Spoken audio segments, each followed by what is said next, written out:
Kerala police act 2011. അപ്പോൾ Kerala police act 2011 ഗവർണറുടെ അനുമതി ലഭിച്ചത് എന്ന് ചോദിക്കുകയാണെങ്കിൽ 2011 ജാനുവരി 29. അപ്പോൾ കേരള പോലീസ് ആക്ടിന് ഗവർണറുടെ അനുമതി ലഭിച്ചത് 2011 ജാനുവരി 29. ഇനി കേരള പോലീസ് ആക്ട് ഗസറ്റിൽ പബ്ലിഷ് ചെയ്തത് എന്നാണെന്ന് ചോദിച്ചാൽ 2 ദിവസം കഴിഞ്ഞ് 2011 ജാനുവരി 31.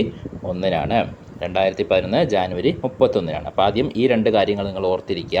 ഗവർണറുടെ അനുമതി കേരള പോലീസ് ആക്ടിന് ലഭിച്ചത് 2011 ജാനുവരി 29.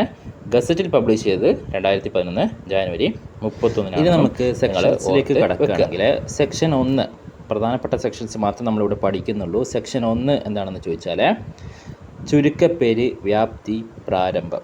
ഓക്കെ, അപ്പോൾ കേരള പോലീസ് ആക്ട് 2011 സെക്ഷൻ 1 എന്താണെന്ന് ചോദിച്ചാൽ ഈ സെക്ഷൻ 1 ഡീൽ ചെയ്യുന്ന കാര്യങ്ങൾ ചുരുക്കപ്പേര്, വ്യാപ്തി, പ്രാരംഭം. ഓക്കെ, അപ്പോൾ ഈ കേരള പോലീസ് ആക്ടിന് കേരളം മുഴുവൻ വ്യാപ്തി ഉണ്ടായിരിക്കും എന്നൊക്കെ പറയുന്ന കാര്യങ്ങൾ ഉൾക്കൊള്ളുന്നത് എവിടെയാണ്? സെക്ഷൻ 1. ഇനി സെക്ഷൻ 3 എന്താണ്? സെക്ഷൻ 3 പോലീസിൻ്റെ പൊതുവായ കർത്തവ്യങ്ങൾ. Okay, general duties of police എന്ന് പറയുന്നതാണ് സെക്ഷൻ 3 പ്രതിപാദിക്കുന്ന വിഷയം. ഇനി കേരള പോലീസ് ആക്ടിലെ സെക്ഷൻ 4 എന്താണ്? അത് ഫങ്ഷൻസ് ഓഫ് പോലീസാണ്. പോലീസിൻ്റെ ചുമതലകളെക്കുറിച്ച് പറയുന്ന സെക്ഷനാണ് സെക്ഷൻ 4 എന്ന് നിങ്ങൾ അറിഞ്ഞിരിക്കുക. അടുത്തായിട്ട് നമുക്ക് പഠിക്കുന്ന സെക്ഷൻ എന്ന് പറയുന്നത് സെക്ഷൻ 7. എന്താണ് 7 പറയുന്നത്? കാര്യക്ഷമമായ പോലീസ് സേവനം. ഓക്കെ, സെക്ഷൻ 7 പറയുന്നത് കാര്യക്ഷമമായ പോലീസ് സേവനത്തെക്കുറിച്ചാണ്. ഇനി സെക്ഷൻ 8 പോലീസ് സ്റ്റേഷനിൽ ജനങ്ങൾക്ക് ലഭിക്കേണ്ട അവകാശങ്ങളെക്കുറിച്ച്, ഓക്കെ, അല്ലെങ്കിൽ പോലീസ് സ്റ്റേഷനിൽ ജനങ്ങൾക്കുള്ള അവകാശങ്ങളെക്കുറിച്ച് പറയുന്ന സെക്ഷനാണ് സെക്ഷൻ 8. അടുത്തത് സെക്ഷൻ 14. സെക്ഷൻ 14 പറയുന്നത് പോലീസിൻ്റെ ഘടനയെക്കുറിച്ചാണ്. General structure of the police, അതായത് താഴെത്തട്ടിൽ കോൺസ്റ്റബിൾ തൊട്ട് DGP വരെയുള്ള ആ ഒരു ഘടന പറയുന്ന സെക്ഷനാണ് സെക്ഷൻ 14. സെക്ഷൻ 21 എന്താണ്? സെക്ഷൻ 21 പോലീസിന് പ്രത്യേക വിങ്ങുകളായിട്ടോ അല്ലെങ്കിൽ യൂണിറ്റായിട്ടോ ബ്രാഞ്ചായിട്ടോ സ്ക്വാഡായിട്ടോ രൂപീകരിക്കാനുള്ള അധികാരം കൊടുക്കുന്ന സെക്ഷനാണ് സെക്ഷൻ 21. ഓക്കെ, അപ്പോൾ എന്താണ് section 21? Special wing, unit, branch, squad എന്നിവ രൂപീകരിക്കാനുള്ള പോലീസിൻ്റെ അധികാരം. ഇനി സെക്ഷൻ 29 പറയുന്നത് പോലീസുകാരുടെ പെരുമാറ്റത്തെക്കുറിച്ചാണ്. ഓക്കെ, ബിഹേവിയർ ഓഫ് പോലീസ് എന്ന വിഷയത്തെക്കുറിച്ചാണ് സെക്ഷൻ 29 പറയുന്നത്. ഇനി സെക്ഷൻ 31 പോലീസിലെ വിവരങ്ങൾ രഹസ്യാത്മക സ്വഭാവമുള്ളതാണ്, അല്ലെങ്കിൽ അത് രഹസ്യമായി സൂക്ഷിക്കേണ്ടതാണ്. ഓക്കെ, അപ്പോൾ പോലീസിനകത്തെ വിവരങ്ങൾ രഹസ്യമായി സൂക്ഷിക്കേണ്ടതാണ് എന്ന് പറയുന്ന കേരള പോലീസ് ആക്ടിലെ വകുപ്പ് ഏതാണെന്ന് ചോദിച്ചാൽ അത് സെക്ഷൻ 31. ഇനി section 33 police and public may keep audio or video or electronic records. Okay, അപ്പോൾ പോലീസിനും ജനങ്ങൾക്കും പരസ്പരം എന്ത് ചെയ്യാം, അല്ലെങ്കിൽ പോലീസിൻ്റെ ഒരു കാര്യത്തിൽ ജനങ്ങൾക്ക് വീഡിയോ ഓഡിയോ റെക്കോർഡുകളൊക്കെ സൂക്ഷിക്കാനുള്ള അവകാശമുണ്ട്. അതേപോലെ തിരിച്ചും പോലീസിനും അങ്ങനെ ചെയ്യാവുന്നതാണ് എന്ന് പറയുന്ന സെക്ഷനാണ് സെക്ഷൻ 33. അടുത്ത section 37. Okay, entry in private places, അതായത് സ്വകാര്യ സ്ഥലങ്ങൾ അല്ലെങ്കിൽ വീടുകൾ, ആ സ്വകാര്യമായിട്ടുള്ള സ്ഥലങ്ങളിലെ ആർക്ക് പ്രവേശിക്കാം? പോലീസിന് ഔചിത്യപരമായിട്ടും അല്ലെങ്കിൽ ആ സമയത്തെ രീതി സാഹചര്യത്തിനനുസരിച്ചും പ്രവേശിക്കാവുന്നതാണ്. ഓക്കെ, അപ്പോൾ എൻട്രി ഇൻ പ്രൈവറ്റ് പ്ലേസസ് പോലീസിന് അധികാരം നൽകുന്ന കേരള പോലീസ് ആക്ടിലെ വകുപ്പാണ് സെക്ഷൻ 37. ഇനി സെക്ഷൻ 38 എന്താണ്? കുറ്റകൃത്യം തടയുന്നതിനുള്ള പോലീസിൻ്റെ ഇടപെടൽ.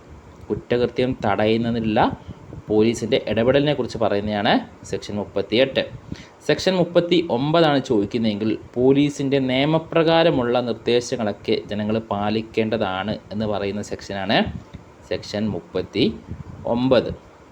ഇനി സെക്ഷൻ 57 ചോദിക്കുന്നതെങ്കിൽ കാണാതായ അല്ലെങ്കിൽ മിസ്സിംഗ് ആയൊരു വ്യക്തിയെ കണ്ടുപിടിക്കാനായിട്ട് നടത്തുന്ന പോലീസിൻ്റെ ശ്രമത്തെ നമുക്ക് എവിടെ കാണാൻ പറ്റും?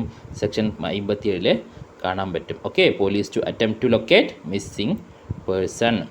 അടുത്തത് സെക്ഷൻ 61. എന്താണ് 61 പറയുന്നത്? ട്രാഫിക്കിൻ്റെ റെഗുലേഷൻ ആൻഡ് കൺട്രോളാണ്. ഓക്കെ, അപ്പോൾ police to regulate and control traffic. അപ്പോൾ ട്രാഫിക്കുമായിട്ട് ബന്ധപ്പെട്ട കാര്യങ്ങൾ, പോലീസിൻ്റെ ട്രാഫിക്കുമായിട്ട് ബന്ധപ്പെട്ടുള്ള ചുമതലകൾ പറയുന്നത് സെക്ഷൻ 61 നിങ്ങൾ അറിഞ്ഞിരിക്കുക. ഇനി സെക്ഷൻ 64 എന്താണ്? കമ്മ്യൂണിറ്റി പോലീസിംഗ് ആണ്. ഓക്കെ, സെക്ഷൻ 64 കമ്മ്യൂണിറ്റി പോലീസിംഗ് ആണ്. അപ്പോൾ പോലീസിന് എന്ത് ചെയ്യാം, ഒരു സ്ഥലത്ത് അല്ലെങ്കിൽ കുറച്ച് ആൾക്കാരുടെയൊക്കെ സഹകരിച്ചിട്ട് കമ്മ്യൂണിറ്റി പോലീസിങ് രൂപീകരിക്കാവുന്നതാണ്. ഇനി സെക്ഷൻ 69 സെക്ഷൻ 69 പറയുന്നത് action on the occasion of fire disaster or accident, അതായത് അഗ്നിബാധിതമായിട്ടൊരു ദുരന്തമോ അല്ലെങ്കിൽ മറ്റ് അപകടങ്ങളോ സംഭവിക്കുന്ന സമയത്ത് പോലീസിൻ്റെ ആക്ഷനെക്കുറിച്ച് പറയുന്ന സെക്ഷനാണ് സെക്ഷൻ 69. ഇനി സെക്ഷൻ 77 എന്താണ്? ശബ്ദം മൂലമുണ്ടാകുന്ന ശല്യം നിയന്ത്രിക്കൽ കേരള പോലീസിൻ്റെ 77-ാം വകുപ്പിലാണ് പെടുന്നത്. ഇനി സെക്ഷൻ 98 എന്താണ് പറയുന്നത്? Special police officers. ഓക്കെ, അപ്പോൾ കേരള പോലീസ് ആക്ടിൻ്റെ 98-ാം സെക്ഷനിൽ പറയുന്നത് സ്പെഷ്യൽ പോലീസ് ഓഫീസേഴ്സിനെ കുറിച്ചാണ്. അത് കഴിഞ്ഞ് സെക്ഷൻ 117 പറയുന്നത് ഒരു ശിക്ഷാ നടപടിയെക്കുറിച്ചാണ്, പോലീസിൻ്റെ ചുമതലകളിൽ ഇടപെടുന്നതിനുള്ള ശിക്ഷ. ഓക്കെ, സെക്ഷൻ 117 പറയുന്നത് പോലീസിൻ്റെ ചുമതലകളിൽ ഇടപെടുന്നതിനുള്ള ശിക്ഷയാണ്. അപ്പോൾ 118 എന്താണ് സെക്ഷൻ? ഗുരുതരമായ ക്രമസമാധാന ലംഘനമോ അപായമോ ഉണ്ടാക്കുന്നതിനുള്ള ശിക്ഷ. ഓക്കെ, അപ്പോൾ സെക്ഷൻ 118 പറയുന്നത് ഗുരുതരമായ ക്രമസമാധാന ലംഘനമോ അപായമോ ഉണ്ടാക്കുന്നതിനുള്ള ശിക്ഷ. ഇനി സെക്ഷൻ 119 വരികയാണെങ്കിൽ punishment four atrocities against woman, സ്ത്രീകൾക്കെതിരായ അക്രമത്തിന് അല്ലെങ്കിൽ അതിക്രമത്തിന് ഉള്ള ശിക്ഷയാണ് ഇവിടെ പറയുന്നത് സെക്ഷൻ 119 പറയുന്നത്. അതിൻ്റെ അവസാനത്തെ സെക്ഷൻ, കേരള പോലീസിലെ അവസാന സെക്ഷൻ നമുക്ക് പഠിക്കാനുള്ളത് സെക്ഷൻ 120 ഓക്കെ, ശല്യം ഉണ്ടാക്കലോ അല്ലെങ്കിൽ ക്രമസമാധാനം ലംഘിക്കുകയോ ഒക്കെ ചെയ്താലുള്ള ശിക്ഷയെക്കുറിച്ച് പറയുന്നത് എവിടെയാണ്? സെക്ഷൻ 120 ഓക്കെ, പൊതുവായിട്ടുള്ള ശല്യം ഉണ്ടാക്കലോ അങ്ങനെ എന്തെങ്കിലും പ്രശ്നം ഉണ്ടാക്കുന്നതിനുള്ള ശിക്ഷ എവിടെ പറയുന്നു? കേരള പോലീസിലെ സെക്ഷൻ 120 പറയുന്നു.